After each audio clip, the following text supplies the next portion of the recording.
मुख्य सवाल ये ही थे कि आप उधर क्या कर रहे थे? आपकी एप्लीकेशन किस टाइम चलती है? आपने बचाने की कोशिश की तो अंदर कितनी देर गए आप? अंदर जाने के बाद अंदर जाने के बाद क्या-क्या हुआ है? मतलब पानी के अंदर आप कितनी देर रुके? मैंने बोला जी 30 से 40 मिनट मैं अंदर रुका था। और आपके पास सेफ्टी क्या चीज़ थी? अगर तुम लड़का मतलब लड़का अगर गाड़ी के ऊपर ज़िंदा बैठ रहता आपके मौके तक, आपके सामने अगर लड़का जीवित रहता तो आप किस तरीके से उसको बचाते?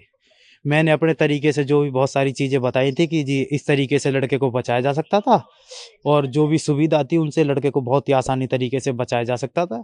लेकिन कुछ लोगों ने वक़्त रहते बहादुरी या तत्परता नहीं दिखाई, उसके कारण उस लड़के की डूबने के कारण मौत हो गई।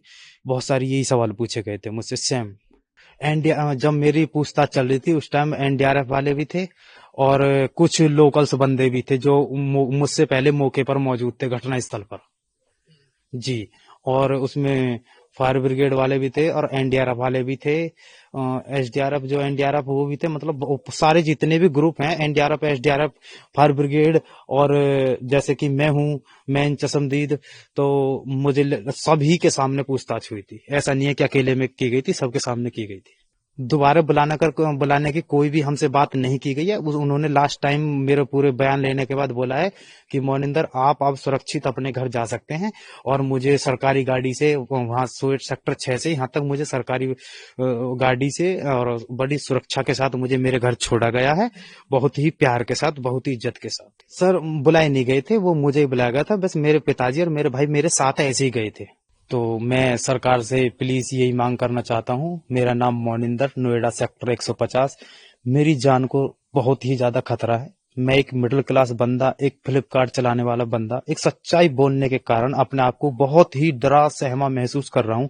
प्लीज मैं योगी जी आपसे रिक्वेस्ट करना चाहता हूँ, इस बच्चे पर ध्यान दीजिए प्लीज। मैंने सिर्फ एक सच्चाई दिखाई है, मैंने कोई झूठ नहीं बोला है, मैंने सिर्फ एक इंसान की मदद की है इंसानियत के नाते।